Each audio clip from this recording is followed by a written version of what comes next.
What's going on, everybody? I'm Sage, and I just wanted to kind of give a quick update over the last kind of week of testing and things that I've tried and figured out, and kind of like where I see that we're going from here. I wanted to get a quick update on like the things that we figured out because hopefully this next beta build is going to be the big Mythic Plus beta build where we can start actually testing the values of some of our talents in higher Mythic Plus, because currently we're just been fighting Heroics, and Heroics, everything's dying very, very quickly, which for us means that we're getting a lot of Tiger Fury resets and we're getting a lot of energy. So I kind of wanted to mess around with some more builds, test some things out, and then kind of talk about like where we might go from here, as well as there has been a few changes to Feral and Druid in general. So I wanted to kind of hit all those topics. That way, the next video I make, hopefully, will be in the Mythic Plus scene and where we're, how we're feeling, and how things are going from there. So to start it off, one of the first things, and I actually noticed this inside my when I was putting out my other videos, and then I'm like, wait, I didn't select that. That's not the build I was in, and it's still going on. And that is, if we come down here to the Ashmean's guidance, even if you select Convoke and you select this, you're still actually getting the in-car proc. Um, and that's how like I've talked about this in a previous video. That's how like unnoticeable it really is like you don't really feel the 20% reduce energy cost, especially right now while everything's just dying very, very fast. You don't feel that all that much. You don't feel the berserk reduction or the bleed. But that was happening. So this was inflating damage numbers just a tiny bit, because, like I said, it procced very rarely. Like in total, I think when I was testing this, I previously it was like 11 times that I cast Inkar throughout the dungeon, and that's counting the procs. So it wasn't a ton. However, that is a bug that was just inflating our damage by just a little bit. Feral is still doing very, very well in keys. It's doing very good single target, and hopefully, we'll stay that way in the tuning to come, and other people just be kind of brought up. So that's the first thing is we do have kind of a bug there that I noticed. And then the other thing, I kind of want to talk about the build, which is the build that's on the screen currently that I've been messing around with. Jumping over to line strength instead of blood talons. Blood talons is strong still, and like I definitely think single target wise, like the single target boss, there's a very good chance that blood talons is still 100% there. Um, as I play it, the more I play it, I'm going to think AoE that this is going to be it. And it's because of how fast we're actually proccing, because of how fast we're proccing our Apex Predators. And the fact that Blood Talons can't keep up with it. It actually just 100% can't keep up with it. As well as the other thing is that you have to have 3 different combo point generating abilities, and which requires you to use Rake, right? With inside an AoE rotation. And so I still took the double clawed Rake here. And we'll talk about this more later on, but it's not for the application of Blood Talons anymore. So as far as just like quick AoE, then Lion Strength seems to be uh, pumping pretty good ahead. Now there might be, as we get into higher Mythic Plus, that you might want to get like a full, like the tank's gonna pull an entire wing of a dungeon or something like that. You might want to try to get that entire 30% rip across things, but I think that will just, especially since it only lasts 9 seconds, because that's where our Primal Wrath is kind of capped at right now, is 9 seconds duration as long as you have Circle Life and Death. Um, like this, I definitely think that this is going to be a very strong single target, but because of how much we're proccing, I think that we're going to kind of shift over to Lion Strength, which I know a lot of people, I've been talking to people and they're like, they like the fact that we can just go with the bite, because the bite makes it so that you don't have to weave in on AoE. You don't have to weave in your double clawed rake, so you're just in more of a spam of thrash, or a spam of swipe, keeping up thrash, and then your primal wrathing, and your primal wrathing pretty consistent. One of the other things that I'm playing with is the Tear Open Wounds. It still doesn't do a massive amount of damage, but once you start proccing up several things with your Primal Wrath, you know, it, your bleed from pressing the button Primal Wrath is just more valuable as you do it. It does, in my opinion, like it's overall, it's doing like in the range of 6, maybe a little bit more than 6, depending on dungeon and how it's pulled, percent of overall damage. And then, but you're getting Primal Wrath initial damage. You're getting this kind of burst in there, and then you're also getting your Rip and Tear on top of just your regular Rip damage. So like Rip is your Primal Wrath rips and stuff are doing a very good amount of damage over the course of the dungeon, especially since it's all happening in 9 seconds. Um, but this is kind of like it just changes up the profile. It definitely changes up rotation if you're trying to optimize it, which is why in previous builds I played, it was even kind of less damage, is because I was trying to focus more on the rampant ferocity AoE, because I was hoping that that was going to kind of pump more. And there are some times where it does pump, and certain builds where it does pump pretty good, but a lot of that is proc based versus this is kind of sustained, right? Because this will always happen versus your rampant ferocity is very much, did we proc a ton of apex in this dungeon or not? Will vary if rampant ferocity got more damage. So I definitely think this is going to be a little bit more consistent. It's also one of those things where, like, on since it is going to be in higher end Mythic Plus where things are living significantly longer, this will just be something that you can consistently get up. And then as well as when you're pressing it, you don't ever have to worry about your ferocious bites not being able to, hit everything, because you're going to have Primal Wrath up just 100% of the time. You're not letting it tick all the way down.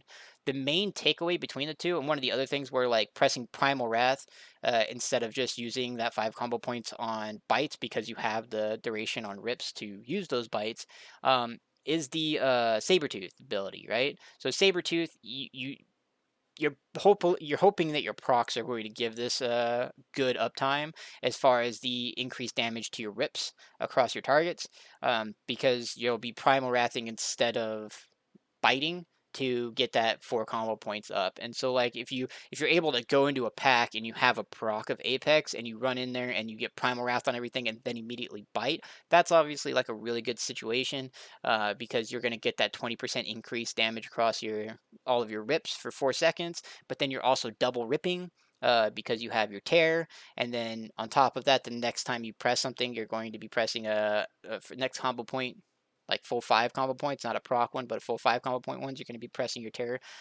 your Primal Wrath again, which is going to give you your tear. And since Primal Wrath is lasting 9 seconds, you can do your tear twice within it. So, you place it out there 1 to 2 times, pretty much. But you want to make sure that you have 4 seconds going before you press it. And then also, like, it's going to come down to pretty much how many targets you have, where if it's worth pressing Primal Wrath or pressing Ferocious Bite. Ferocious Bite AoE does significant amount of damage, especially 5 combo point. Ferocious Bite by itself is still super, super strong. We're getting over 100k Ferocious Bites. On average, I think the crit was, on a couple of the things I was looking around, some like 87, 90k for crit ones, and then it was around that 50k marker for normal Ferocious Bites in current gear, which definitely isn't, that raid type level of gear.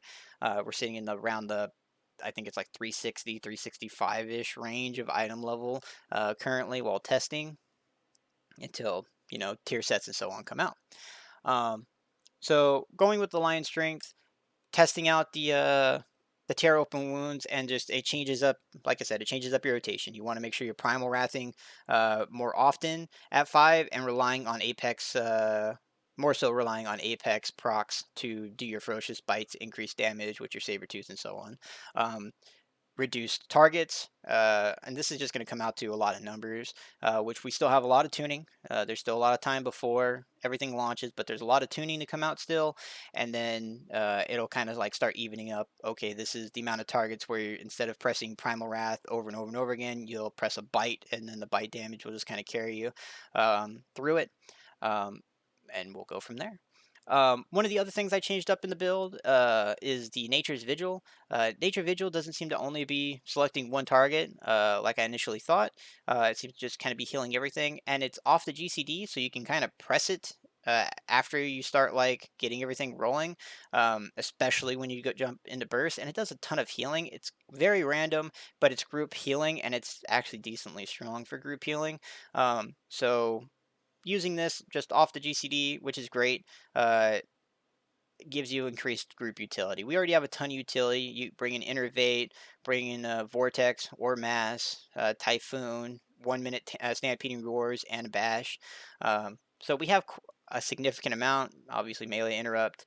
Uh, there's a lot that we can bring to a group. We're bringing our 3% versatility now from Mark of the Wild instead of it being our 3% crit and 2% magic DR, which was really, really strong. And it's, 100% mandatory in a raid if they stayed the way. 3% versatility is still probably going to be mandatory, but obviously any druid can give it.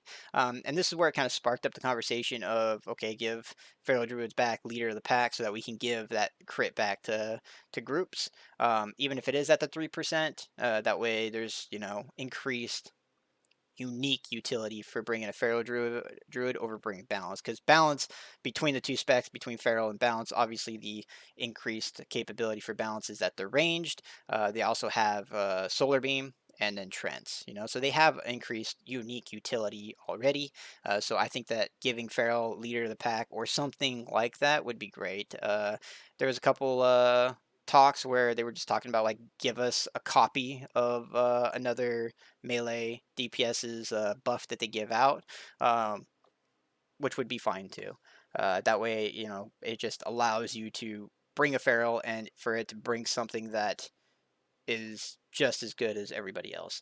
Mark of the Wild definitely helps with that, but it doesn't help between our specs. If you have one druid inside the raid, then you're going to have it. So feral is not exactly uh, above and beyond for it, right? It's like you don't actually need feral to bring anything specific. And I hope that I still hope that they trade that out. Obviously, we're tuned pretty good right now, is what it looks like. And if we stay that way throughout the tuning cycle and we don't get left in the dust while everybody gets tuned ahead of us or something like that, then I see Feral in a pretty good spot. Um, the next thing I wanted to talk about is there are builds that are going without Convoke because of how costly it is to get down here. Taking off Survival Instincts, taking off the Frantic Momentum, and then just losing Convoke in general. Um, I I don't like playing without it because I think that it's, especially in dungeons, it's just super good to have that burst damage. The bosses aren't going to last for super long, and having that burst damage to get everything rolling, get all your bleeds up and rolling and everything feels good, right? Is it thematic to Feral Druids? Not really, because we didn't have it in the past. And can we do good damage without it? Absolutely. When I tested the build that had Incarnation instead of Convoke, it was still doing good. Now, if you completely remove that and you're going with like an adaptive swarm, maybe you grab Feral Frenzy, going to increase damage of infected wounds for your rake and stuff like that for single target, comes down to tuning, and if that's actually worthwhile. And I will 100% leave that to Sims, because thinking about the damage and stuff right now of what that could be, um, is not where I'm going, or not worth it right now, because nothing's set in stone, and numbers and tuning and percentages and stuff like that aren't set in stone either. Um, this is more so just like how things feel, and it definitely feels good to get everything up and be able to press your Convoke so that you can not only have energy regeneration but get that good burst of damage and then try to sustain it the best you can throughout a fight. As well as, I've gone over this in other videos, Convoke does have increased AoE capabilities inside this build than it does inside Shadowlands, because your bites will AoE, and then, you're getting obviously all of the dot bleeds that you're just procking from Moonfires, and Rakes and stuff all over the place are just having their damage that much faster because of Circle and Life and Death. So the damage amp of your Convoke does happen a little bit faster, right? Um, Let's see. The other thing, I tested out some owl weaving feral, which isn't really owl weaving because you don't have to have Moonkin form to do it, because you don't need to be in Moonkin form to press Sunfire anymore. So if you go into Sunfire and you go into Proof Sunfire where it can actually AoE everything, and then you can actually, drop your healing side here and jump into Nurturing Instincts to get increased magical damage, which if you're trying to do that owl weave, you probably should, unless you need that utility or healing for some reason in a dungeon. Uh, it's hard to tell, honestly, because there are things that need to be dispelled in dungeons. Like one of the ones that's most annoying is turning into a tree.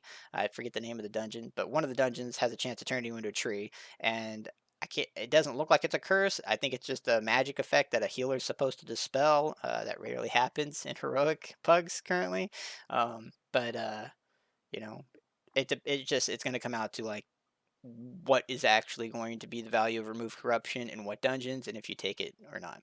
Um, but then you can get increased damage here. I tried it out because since we were running Predator, when things die, you can just I put it in a macro where you're casting Sunfire. Sunfire AoEs everything. It puts you in a human form, and then your Tiger's Fury is going to insta-cast you back in. It is going to add the GCD to that because Sunfire is a GCD, um, but it'll put it across all your targets. And when I was testing it out, especially when you're trying to actually make sure you can weave it in there without like not spinning procs or any not missing any uptime on bleeds or primal wrath, since primal wrath is only 9 seconds. Everything else is happening super fast as far as like your tick uptime, and, and then you're competing with using a GCD to get Tiger's Fury and your Sunfire out with just using like another swipe or another Primal Wrath, whatever you're at. Um, you wouldn't obviously you would try not to do it with Primal Wrath because you wouldn't do it when you're at 5 combo points, but like trying to get that to sync and synergize, it's not a lot of damage. Like, it really wasn't a lot of damage. Was it easy to use to just, press it and then it automatically pushes you back in cat form? Sure. The one GCD for Sunfire to kind of spread across where it's going to hit everything within 8 hours? Sure. Um, it's not complicated to do, but I think that with the way that they've tuned us currently and the amount of procs we're getting from Apex Predator's carvings as well as wanting to hit Primal Wrath, I don't think you need to complicate it with that, as well as there's always the issue of what happens if I press it and it shifts me out of form and then either I get hit by something, I get the macro screws up, or I accidentally press it when Sunfire is available, but Tiger Fury isn't, and it puts me in a human form, and I waste even more time, so on and so forth. Um, Obviously, if you have that, like, if you talent into it, you can spec around it. I just don't think it's as necessary to try to owl weave. They did also make Star Surge instacast, so like that could be a thing where you mess around with it, where you try to jump into Boomy, especially if there is any range at all in a fight where you need to like move away from a boss target. Inside the dragon riding dungeon, there is a that boss, you do have to, he does like a big AoE circle around him, so you do have to jump out of there. So if you're trying to optimize that, you could jump into Boomy really quick, and then Star Surge, Sunfire, and then Tiger's Fury to get back in to continue on, because it doesn't last very long. Or since we have range, you can actually kind of stand on the outskirts of it, and you can actually still melee him, not melee him, but like use some of your abilities like Thrash to hit him. But that's one of those things where it's like, what's going to give you the most value? Putting a Thrash, if you already have Thrash up on the target, redoing that Thrash, or going to Star Surge Sunfire, and Star Surge Sunfire and throwing like a Moonfire or something out and then shifting back in. That all comes down to tuning and if it's even worthwhile. But there are a few bosses where in dungeons where you do have to like move out for a mechanic. Um, so we'll keep an eye on that. I don't think it's going to be necessary, but who knows, right? Especially if you're trying to mid max inside Mythic Plus or something, you might end up having to do some fire. I don't think it's, like I said, I don't think it's as necessary though. Then another thing I want to talk about is the one of the updates is the Protector of the Pack. I kind of glazed over this, I guess, when I was talking about the Guardian Druid, and they took out the Fear talent and they swapped it to this. And the Fear talent, like, it was just broken. It wasn't working the way it was intended to work, because the way Pharaoh was supposed to work is that if you spend 15 seconds outside of a form and you shift into it for the next 4 seconds, you can spin stuff for free in that class. And like Boomkins were obviously abusing that significantly, because if you just power shifted out of cat or out of Boomy into cat and back into Boomy or whatever spec you wanted, really, it would just give you free Astro Power, kind of like a it was kind of like an Astro Power Innervate, where it just nothing cost any kind of Astro Power, and that wasn't the intended way. So like if they fixed it, it would have worked, but it still just would have been bad talent. This one, I don't think that it's like super good for the majority of people, or majority of specs. I think this is mainly your healer that's going to actually enjoy this one, if they want to take it, if they like even think it's worthwhile, because pretty like this is kind of, it's a little bit odd, and they had a blue post saying that it was going to look a little funky for a little bit, and hopefully when the build comes out, it'll look a little bit better. But it stores 10% of your damage up to a blink amount. Your next regrowth consumes all stored damage to increase its healing by X amount of your effective healing up to, once again, X amount. Your next Moonfire consumes all stored healing to increase its damage dealt by X amount of your damage up to X amount. your next regrowth consumes all stored damage to increase its healing.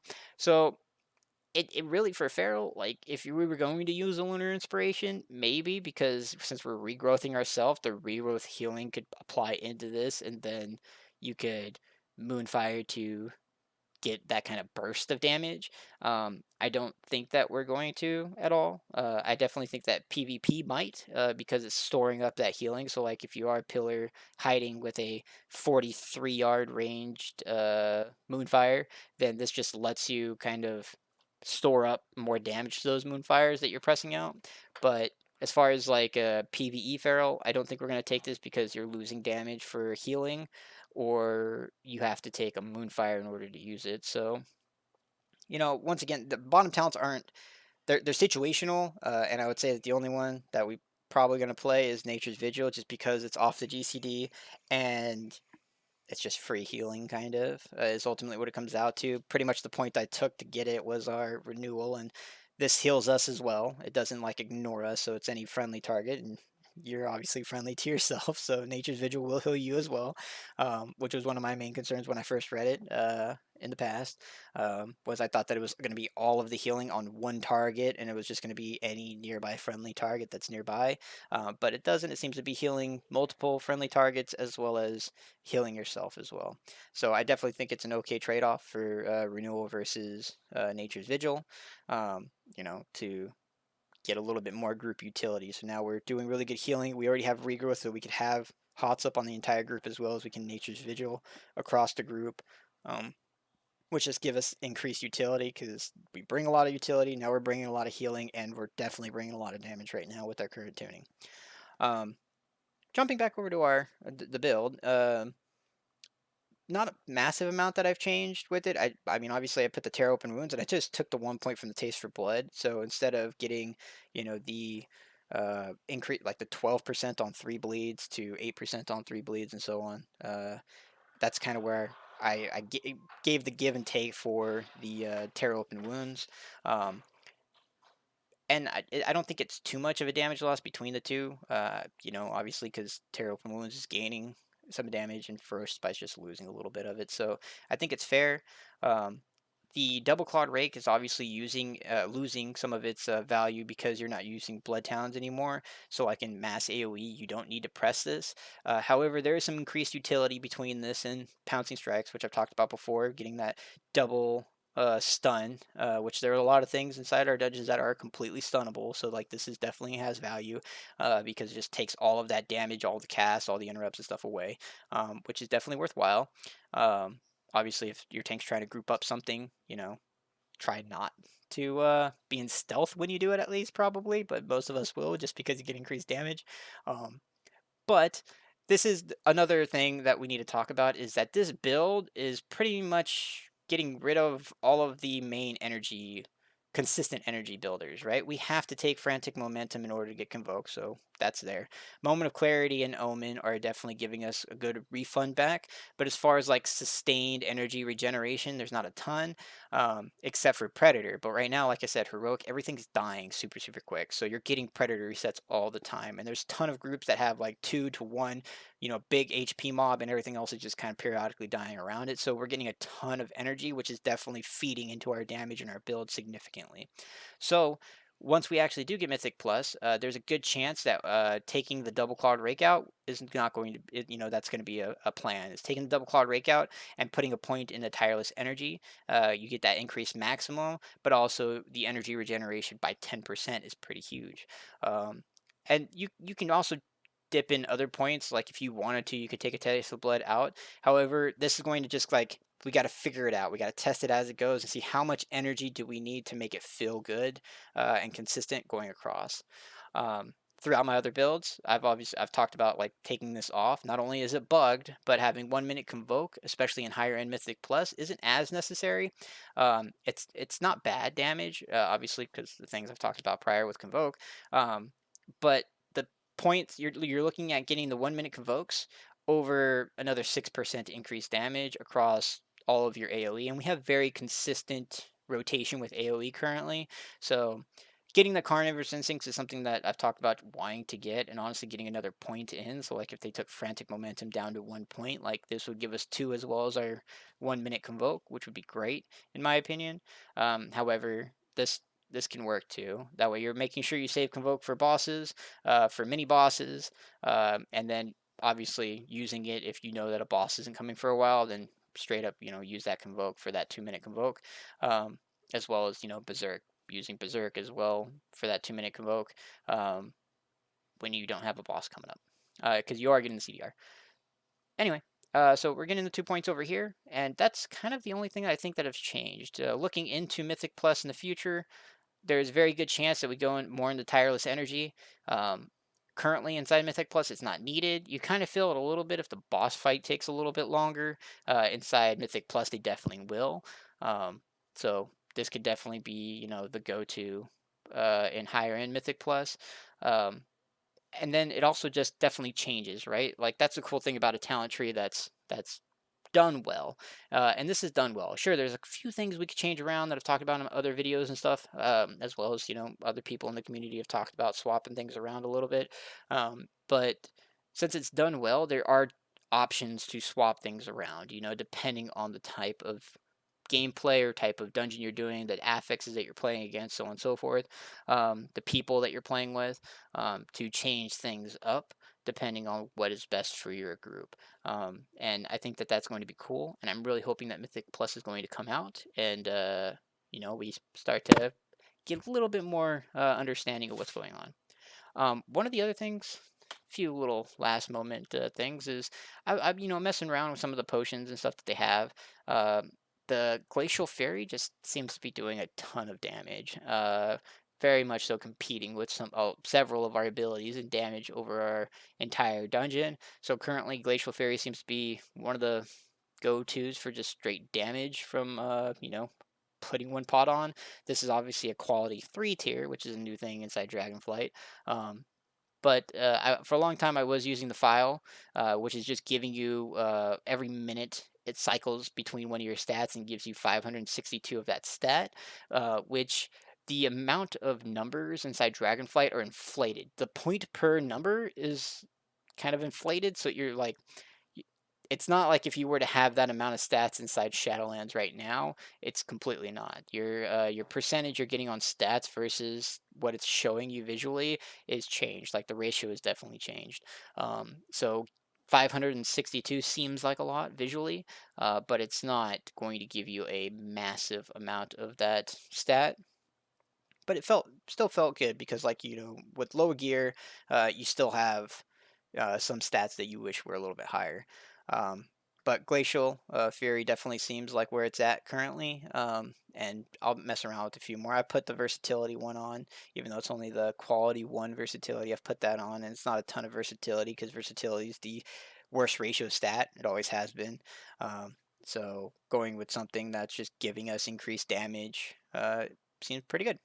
The other thing I wanted to talk about was on the stat front is that there's people that are talking about, us inside dungeons because we're a bleed build going from, our crit mastery builds that are pretty much our single target, more so single target builds to like a haste mastery build. And this is once again one of those things we got to wait for a little bit of, not only sims, but just regular application of it because haste is going to increase. It's not for energy regeneration, really. The haste is more so for to try to increase our ticks, right, on our bleeds. But our bleeds are already happening so fast because of Circle and Life and Death that the amount that you have to sink into haste to even get an additional tick um, is a lot. And haste isn't our best ratio stat. Mastery obviously is.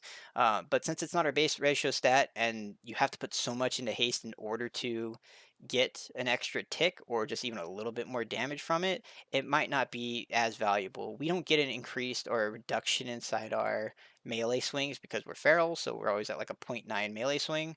Um, so like haste isn't helping us there. It is helping a little bit with energy regeneration, which if we do in higher mythic plus go into like tireless energy, we're already getting a 10% increase, plus you're getting frantic momentum, which is giving you 10% haste for 6 seconds periodically, and then moment of clarity is giving us, obviously those refunds. So I'm gonna wait out on this one, but I currently the way I tested this to try to figure it out is I went on dummies and I put, I built up to 5 combo points and then I without pressing rip and then I primal wrath and I let it tick down.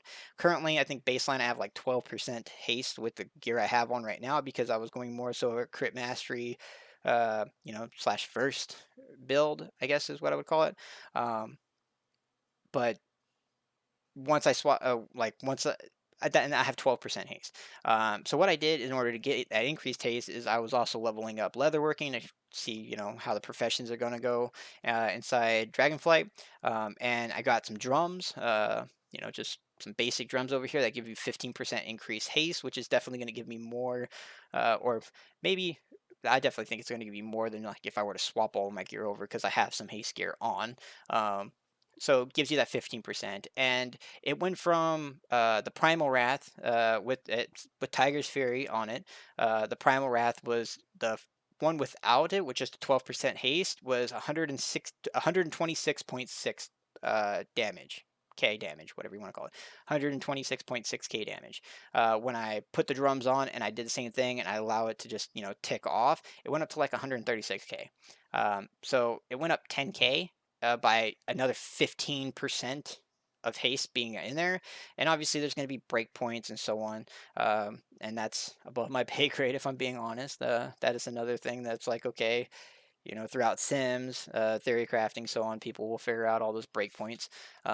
But I don't think it's going to be as worthwhile as some people are making it. And I think it really comes down to the fact that it's 9 seconds. In that 9 seconds, you're trying to get another tick out, right? Within that 9 seconds to give it a little bit more damage. And it's like, is that going to be worth it? Or funneling it into, you know, uh, mastery and crit versatility going to be more beneficial.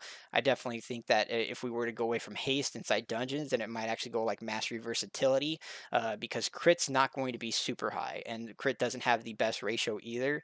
So you might end up just going into more of a mastery versatility build, or the numbers come out and you get that first tick increase, and then after that you kind of avoid haste like the plague and you jump into the other stats again. Mastery is kind of one of those things too, since we do get so much points in our ratio per amount of mastery you have. You might end up just getting to a break point there because we still have the diminishing returns depending on the 10% of your secondary stats. So you don't want to get too much of it because then you're just getting that higher end DR. But mastery has to hit like it's almost its third DR in order for it to be at the same like ratio conversion rate as the other stats, pretty much. Um, so build up a lot of mastery, especially since we are using bleed significantly more and finishers significantly more on top of that. Mastery is very, very good for us. And then crit, just getting that increased not only combo point generation, but getting that increased damage, the 200% increased damage for all of our crits is huge. And I think that's the majority of what I wanted to talk about as far as like updates. If you guys have come across anything new or interesting, let me know. Super excited for Mythic Plus if it does come out this week, as well as there's speculation that our tier is supposed to come out. And the tier, there's going to be a lot of stuff that's going to play into tier. So like the groups on single target that are talking about not playing Convoke and going around and grabbing the rest of the goodies on the tree, that really comes down to if Convoke's bites build up your crit percentage and it stacks instead of just for 5 second duration. Like if you're capped at the 5 second duration for the 5% crit that we get from our finishers, if it stacks, then it's going to be a high chance that Convoke is still just the go-to, because you'll get pretty big amped up amount of crit and you'll be berserking at that point as well, so you'll get just increased amount of crit during all of your berserk abilities, and as soon as Convoke is over and you amp up that crit, you're going to be going into a a shred bite, shred bite, shred bite scenario, hopefully, and with that, you're just going to be amping up your crit and trying to keep it as high as possible as well. So that's a lot of things to test out when the tier sets and Mythic Plus come out, and start seeing the variations, as well as we'll hopefully start seeing some of the tuning for the other classes. There's a couple classes that I've seen that are just like, okay, there's obviously somebody that's tested this thoroughly or plays it on live, that's in the group, and then you see people that are just let me try out this new spec and see what the buzz is about, because I've played with boomies that are doing extremely good, especially like single target boomy, doing super super good, and then I've played with people that are on the opposite end of that spectrum. Same thing with like warlocks. I've seen some very very good demonology warlocks, and I've seen some warlocks that aren't completely sure about what's going on, and that's the nature of the beast, right? When you get new tier sets, not new tier sets, new talents this drastic, it's going to take everybody a little while to figure out the synergies between everything and kind of play it optimally. Um, as well. Like for me, the Primal Wrath rotation within it for tear open wounds, when I first did it, this was doing so little damage because I wasn't trying to just override uh, my Primal Wrath bleeds, which you do completely override them. So you do have to look at that if you're going to override your Primal Wrath with Tiger's Fury. And that's going to be something like as we get into higher end Mythic Plus, this might actually go down, because if you're Primal Wrathing with Tiger's Fury is super, super strong, right? Because we have the 2-card Magnificent Strength, so it's going up to 27%. So you have a 27% Primal Wrath across everything, and then if you're trying to just keep it up by primal wrathing within the rotation to keep your terror open wounds going every 4 seconds, it's only going to be valid if you have Tiger's Fury going, because if not, and you're doing this to get some burst damage, then you're going to lose 27% across all of your bleeds, which doesn't seem the right way, because you're going to lose that 27% across all of your bleeds when you could keep the 27% and then instead you could bite, which is just going to give you that increased 20% across all of your bleeds that is on there. So that's definitely something that we got to look at when we're testing it in high end, and see if we end up trying to go a little bit more Raging Fury. This one's going to be hard to take, though. This is going to be very group. Like, you have to synergize with the group very, very well to probably take Raging Fairy over Tiger's Tenacity, because Tiger Tenacity is synchronizing very well with Apex Predator procs and giving you more combo points and helping with us not having much crit. So that's always something to keep in mind as we're going. And there's a lot of things that I'm excited to test out when Mythic Plus comes out and see exactly how we're going to change things up. If you like the video, like and subscribe to the channel. If you have any ideas or anything that I'm missing, or if I messed up on something, feel free to let me know. I'm all game for feedback. I'll take constructive criticism. If it's just, WoW sucks or whatever, obviously that's not what I'm looking for, but, you're feel free to voice your opinion. I guess I don't really care. But, I love talking about Feral and Druid in general, so let me know what your guys' thoughts are. Um, and that's it. All right. See you guys in the next video. Thank you. Bye bye.